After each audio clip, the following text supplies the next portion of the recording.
Hello friends, welcome to Study Stage. तो आज की इस वीडियो में हम लोग विलोपन विधि, प्रतिस्थापन विधि और तुलनात्मक विधि से समीकरण को हल करना सीखेंगे। ये तीनों विधियां जो है इसी वीडियो में हम लोग सीखेंगे तीनों विधि को।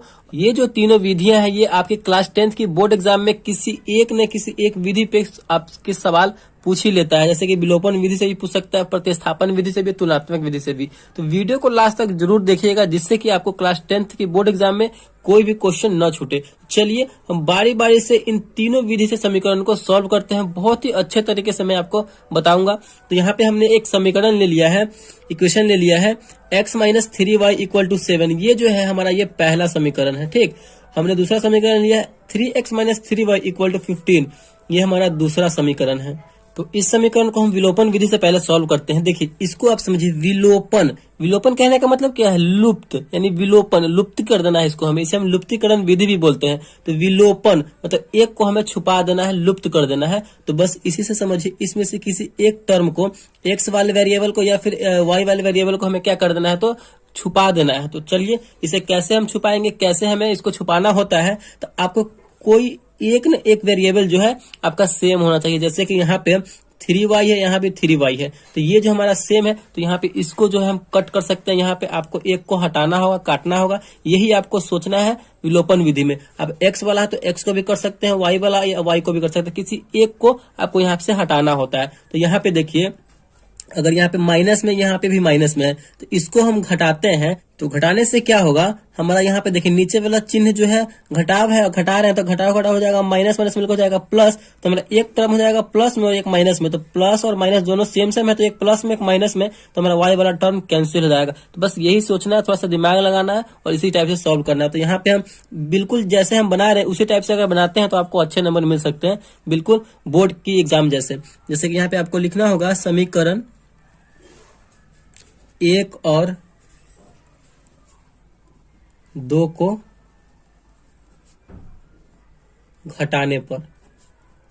ठीक, चलिए एक है हमारा x माइनस 3y बराबर 7, दूसरा है हमारा 3x minus 3y equal to 15 है। इसको हम घटा रहे हैं, तो घटाव का चिन्ह यहाँ पे भी होगा। अब देखिए हमें नीचे वाले चिन्ह को देखना है। यहाँ पे भी जैसे कि ये कुछ भी इसके आएगा, इसका मतलब क्या? प्लस है, तो प्लस और घटा रहे हैं तो प्लस माइनस मिलकर माइनस ही होगा।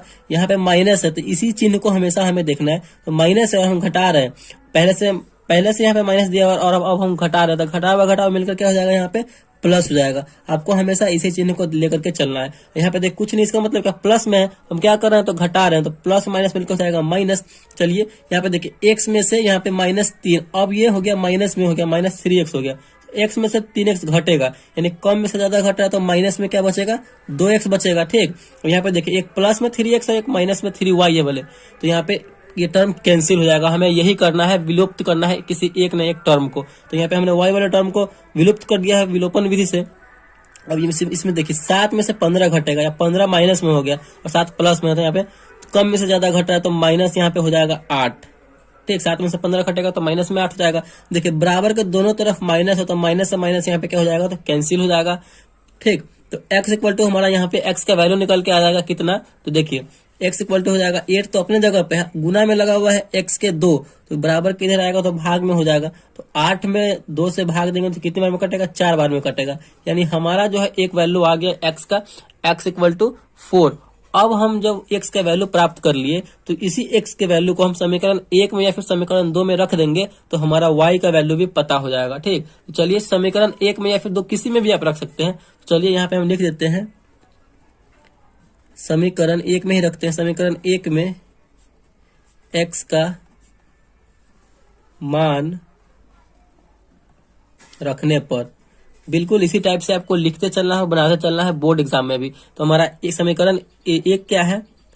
x minus 3y equal to 7 है। ठीक, इसी में ना हमको x का मान रखना है। x का मान कितना आया है? तो 4 आया है, तो x के जगह पे हम रख देंगे 4 माइनस 3y इक्वल टू 7। अब जो जिस कैटेगरी का है उसको उसके साथ रखेंगे, तो नंबर वाला को नंबर वाले के साथ रखेंगे। तो -3y तो इधर है, तो -3y इक्वल टू 7, और यहाँ पे 4 इधर प्लस में था बराबर के, इधर बराबर के उधर जाएगा तो माइनस में हो जाएगा 4। तो यहाँ पे देखिए -3y इक्वल टू 7 में से 4 जाएगा तो बचेगा 3, ठीक। तो अब कीजिए इसको, तो y का मान निकालना है तो y को अकेला रखेंगे, 3 अपने जगह पे है, 3 y के गुना में लगा हुआ था 3 माइनस में, तो इधर चला आएगा तो भाग में हो जाएगा तो -3, 3/3, 3 में 3 से भाग देंगे तो एक बार में कटेगा, और माइनस लगा हुआ तो यहाँ पे जो भी यहाँ पे y का मान भी निकल के आ गया, यानी x इक्वल टू, यहाँ पे लिख सकते हैं x इक्वल टू 4 और y इक्वल टू -1। तो इसी टाइप से जो है हम विलोपन विधि से हल करेंगे। विलोपन विधि कहने का मतलब ही है विलुप्त करना है आपको, x वाले टर्म को विलुप्त कीजिए या फिर y वाले टर्म को आपको विलुप्त करना है, बस यही आपको करना है विलोपन विधि में। चलिए अब हम इसी समीकरण को है प्रतिस्थापन विधि से सॉल्व करते हैं, देखते हैं प्रतिस्थापन विधि से सॉल्व करके वो x और y का वैल्यू सेम आता है कि नहीं। भले ही विधि अलग हो लेकिन इसका वैल्यू सेम आएगा। चलिए प्रतिस्थापन विधि से भी सॉल्व करना सीख लेते हैं कि प्रतिस्थापन विधि से कैसे सॉल्व होगा। दूसरा हमारा यहाँ पे है प्रतिस्थापन विधि। पहले इसको समझिए, प्रतिस्थापन मतलब किसी एक चीज को आपको उसमें प्रतिस्थापित कर देना है। जैसे कि यहाँ पे देखिए x minus 3y equal to 7 है, तो इसमें से अगर आप x का मान निकाल लेते हैं समीकरण 1 को सॉल्व करके, तो आपको इसी x का मान जो है समीकरण 2 में प्रतिस्थापित कर देना है x के जगह पे। इसी को बोलते हैं प्रतिस्थापित करना, मतलब किसी एक जगह पे से उठाकर दूसरे जगह पे रख देना। ठीक, आप समीकरण 2 को भी में से, अगर समीकरण 2 में से आप y को भी अगर सॉल्व करके y का मान निकाल लेते हैं, तो इसी y का वैल्यू जो है हम समीकरण 1 में प्रतिस्थापित करेंगे y के जगह पे। इसी को बोलते हैं प्रतिस्थापन विधि। चलिए जैसे कि हम यहाँ पे आपको सॉल्व करते हैं, अब x का मान ही हम निकाल करके और समीकरण 2 में हम x के जगह पे प्रतिस्थापित कर देंगे। बस यही करना होता है प्रतिस्थापन विधि में। तो चलिए करते हैं। तो यहाँ पे हम लिखते हैं समीकरण 1 से, क्योंकि समीकरण 1 को हम लेके चल रहे हैं। समीकरण 1 से, समीकरण 1 है हमारा x minus 3y equal to 7 है। ठीक, तो चलिए x का मान निकालना, तो x को अकेला रखेंगे, इक्वल टू 7 अपने जगह पे है, -3 को उधर भेज रहे हैं तो हो जाएगा प्लस में 3y। तो हमने यहाँ पे x का वैल्यू निकाल लिया, x प्लस 7 प्लस 3y, हमारा समीकरण 3 हो जाएगा, क्योंकि 2 समीकरण पहले से हमने ले रखा है। तो अब इसी समीकरण जो इसी x का वैल्यू जो है हम समीकरण 2 में रख देंगे। तो यहाँ पे हमें लिखना होगा समीकरण 2 में x का मान प्रतिस्थापित करने पर, मतलब इसी x का मान उसमें रखने पर, यही होता है प्रतिस्थापन विधि, प्रतिस्थापित करने पर। बिल्कुल इसी तरीके से आपको भी एग्जाम बोर्ड में बनाना है। तो चलिए इसका मान हम इस दूसरे समीकरण में प्रतिस्थापित करते हैं। दूसरा समीकरण है हमारा 3, देखिए 3x माइनस 3y बराबर 15 है। तो हम यहीं से स्टार्ट कर देते हैं। x के जगह पर हम क्या लिखेंगे, 7 प्लस 3y लिखेंगे, फिर माइनस में यहाँ पे 3y है तो 3y बराबर 15। ठीक, चलिए हमने प्रतिस्थापित कर दिया। अब इसको सॉल्व करते हैं, और इसको सॉल्व करेंगे क्योंकि हमारा इसमें y के वैल्यू निकल आएगा, क्योंकि इसमें एक ही टर्म है y वाला है, तो y के वैल्यू यहाँ से हम प्राप्त कर लेंगे। तो इस यहाँ पे इसको सॉल्व करते हैं। पहले 3 में इस पूरे दोनों संख्या में गुना करेंगे तो 3 7 हो जाएगा हमारा 21, प्लस 3y में 3 से करेंगे तो plus 3 3 9y, minus 3y equal to 15 है। 21, देखिए जो जिस कैटेगरी का है उसको उसके साथ रखेंगे। यहाँ पे y वाला टर्म जो है दोनों सेम कैटेगरी का है, तो दोनों को साथ रखेंगे, और नंबर वाले को नंबर वाले के साथ रखेंगे। ठीक, तो 9y प्लस में, माइनस 3y माइनस में, तो 9 में से 3 घटेगा, बचेगा हमारा 6y बराबर 15 अपने जगह पे। इस नंबर को हम उधर ले जा रहे हैं बराबर किधर में, तो माइनस में बच जाएगा 21। तो यहाँ पे हमारा क्या हो जाएगा, 6y इक्वल टू हो जाएगा 15 में से 21 जाएगा तो माइनस 6 बचेगा। तो y बराबर क्या हो जाएगा हमारा -6, और y गुना में था इसके y के 6, तो बराबर किधर जाएगा, तो भाग में हो जाएगा, तो यहाँ पे हो जाएगा 6। अब यहाँ पे कट जाएगा, 6/6 एक बार में कटेगा, माइनस लगा हुआ तो माइनस लगा देंगे, यानी y का वैल्यू हमने यहाँ पे पता कर लिया कितना हो गया। तो y का मान हमारा आ गया -1। अब हम इसी y का मान से x का वैल्यू, एग्जैक्ट x का वैल्यू पता कर सकते हैं। ये जो हमने निकाला है, तो ये तो प्रतिस्थापित करने के लिए निकाला है, ये तो x का एग्जैक्ट वैल्यू नहीं है। तो हम क्या करेंगे, आप समीकरण 3 में भी रख सकते हैं, समीकरण 1 में भी रख सकते हैं, समीकरण 2 में भी रख सकते हैं, किसी में भी रख सकते हैं इस y का मान। ठीक, चलिए आपको हम समीकरण 3 में ही रख देते हैं। तो समीकरण 3 हमारा क्या है, यहाँ पे हमें लिखना होगा समीकरण 1 में, समीकरण 3 में ना रख रहे हैं, समीकरण 3 में y का मान रखने पर, समीकरण 3 हमारा क्या है, x equal to 7 plus 3y, वही ना है। तो चलिए रखते हैं x equal to 7 plus 3y, तो y के जगह पे हमें रख देना है -1। तो x बराबर क्या हो जाएगा, 7 प्लस 3 इंटू -1, तो x इक्वल टू क्या हो जाएगा हमारा 7, 3 में -1 से गुना करेंगे तो 3 कम 3 माइनस में हो जाएगा। तो यहाँ पे x इक्वल टू हो जाएगा 7 में से 3 जाएगा तो 4। तो यहाँ पे फाइनली जो है हमारा x बराबर आ गया 4 और y बराबर क्या आया है तो -1।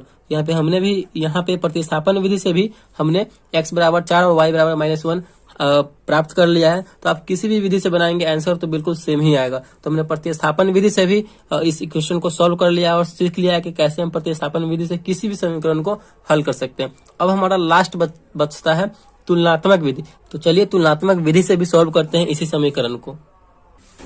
तीसरा विधि है हमारा तुलनात्मक विधि। तो हमने वही समीकरण लिया है x minus 3y equal to 7 पहला समीकरण। दूसरा समीकरण है x equation 3x minus 3y equal to 15, ये हमारा दूसरा इक्वेशन है। तो इसी इक्वेशन को हम तुलनात्मक विधि से सॉल्व करते हैं। अब इसको समझिए, तुलनात्मक विधि यानी तुलना। आपको जो है समीकरण एक में से किसी एक टर्म को, जैसे कि इसमें से x को निकाल रहे हैं तो x को सॉल्व करके x का जो मान निकलेगा वो, और फिर दूसरा समीकरण 2 में भी x का जो मान निकलेगा उसको निकाल करके दोनों को आपस में तुलना करना है। यही हमारा तुलनात्मक विधि होता है। तो कैसे तुलना करेंगे चलिए वो सीखते हैं। चलिए इसमें से हम समीकरण एक में से x को ही यहाँ पे निकालते हैं। तो समीकरण एक से यहाँ पे हम लिखेंगे समीकरण एक से तुलना, यानी दोनों को तुलना करना, तुलनात्मक विधि नाम ही है। तो तुलना कीजिए समीकरण एक से। तो समीकरण है x minus 3y equal to 7, ये समीकरण एक है हमारा। तो x का वैल्यू निकालते हैं तो 7, यहाँ पे माइनस में 3y बराबर को हो जाएगा तो प्लस में हो जाएगा, प्लस 3y हो जाएगा। तो ये हमारा हो जाएगा समीकरण 3। ठीक, इसमें से भी अब हम समीकरण 2 में से भी x का वैल्यू निकाल करके निकालेंगे और फिर इन दोनों समीकरण 3 और जो समीकरण हमारा 4 आएगा उन दोनों को आपस में तुलना करेंगे। ठीक, चलिए समीकरण अब 2 से ले रहे हैं। तो यहाँ पे हम लिखेंगे समीकरण 2 से। समीकरण 2 है हमारा 3x minus 3y equal to 15 है। ठीक, चलिए इसमें से निकालिए x का वैल्यू। तो 3x, यहाँ पे हम x का निकालें तो 3x इक्वल टू क्या हो जाएगा 15, तो अपने जगह पे माइनस 3y को उधर भेज रहे हैं तो प्लस में 3y। तो अकेला x का निकालने के लिए x को अकेला रखेंगे तो हो जाएगा 15 प्लस 3y। और ये देखिए 3x के गुना में लगा हुआ 3 बराबर हो जाएगा तो भाग में। तो हमारा यहाँ पे भी समीकरण, यहाँ पे इसको हम 4 मान लेंगे। ठीक, यहाँ भी x का वैल्यू निकल गया समीकरण 2 से, और समीकरण 1 से भी x का वैल्यू निकल गया। अब इन्हीं x का जो है आपस में हम तुलना करेंगे, बराबर बराबर करके तुलना करेंगे। तो चलिए समीकरण 3 और 4 को तुलना करने पर तो यहाँ पे हम लिखेंगे, बस इसी तरीका से आपको बनाना है, आपको अच्छे से अच्छे नंबर प्राप्त हो जाएंगे एग्जाम बोर्ड में। समीकरण 3 और 4 को तुलना करने पर, समीकरण 3 और 4 को तुलना कीजिए तो समीकरण 3 है हमारा क्या है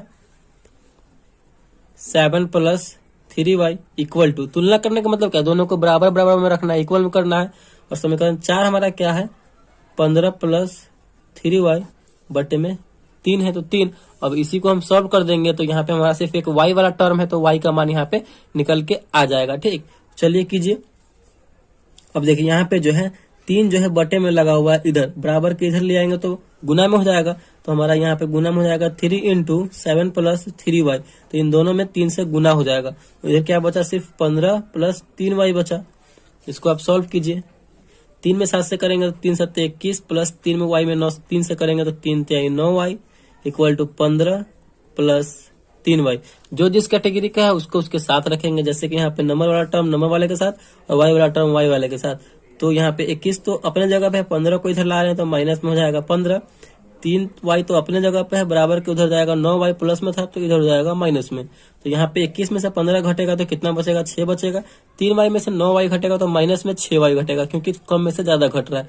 तो यहाँ पे हमारा y बराबर क्या हो जाएगा -6/6, क्योंकि y को अकेला रखेंगे तो यहाँ पे गुना में लगा हुआ था y के -6, तो बराबर के उधर भेजेंगे तो भागा में हो जाएगा 6। तो यहाँ पे 6/6 यानी एक बार में कटेगा और माइनस लगा हुआ है तो माइनस, यहाँ पे y का मान कितना आ गया हमारा 1 आ गया। अब हम इसी y की मदद से x का वैल्यू भी पता कर लेंगे। तो चलिए समीकरण हम 3 में भी रख सकते हैं y का मान, तो यहाँ पे हम रख देते हैं, बना देते हैं। तो यहाँ पे आप लिख सकते हैं समीकरण किसी में भी रख सकते हैं, समीकरण 1 2 3 4 किसी में भी। समीकरण हम यहाँ पे चलिए 1 में ही रखते हैं। समीकरण 1 में y का मान न है तो y का मान रखने पर समीकरण 1 हमारा क्या है x minus 3y equal to 7 है, तो y का मान तो y के जगह पे, तो x माइनस 3 इंटू y के जगह पे -1 रखेंगे बराबर 7 है। x यहाँ पे देखिए माइनस में 3 और माइनस में y गुना में है, तो माइनस में मिलकर हो जाएगा हमारा प्लस, और 3 एकम 3 बराबर 7।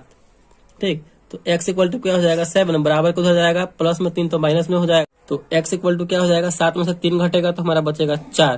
तो फाइनली जो है हमारा यहाँ पे x इक्वल टू आ गया 4 और y इक्वल टू क्या आ गया तो -1। तो फाइनली हमारा x और y का वैल्यू भी हमने यहाँ पे तुलनात्मक विधि से बिल्कुल सेम पता कर लिया है। आप किसी भी विधि से बनाइए, अगर एक समीकरण को अनेक अनेक प्रकार की विधि से बनाते हैं तो आपका मान जो है एक ही आएगा, वैल्यू सेम ही आएगा।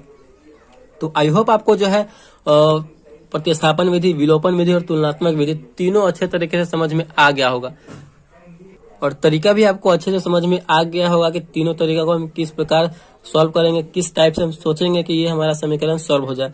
तो आई होप आपको वीडियो अच्छा लगा होगा और पसंद आया होगा। तो प्लीज वीडियो को एक लाइक कीजिएगा और चैनल पर नया है तो चैनल को सब्सक्राइब जरूर कीजिएगा। Thank you.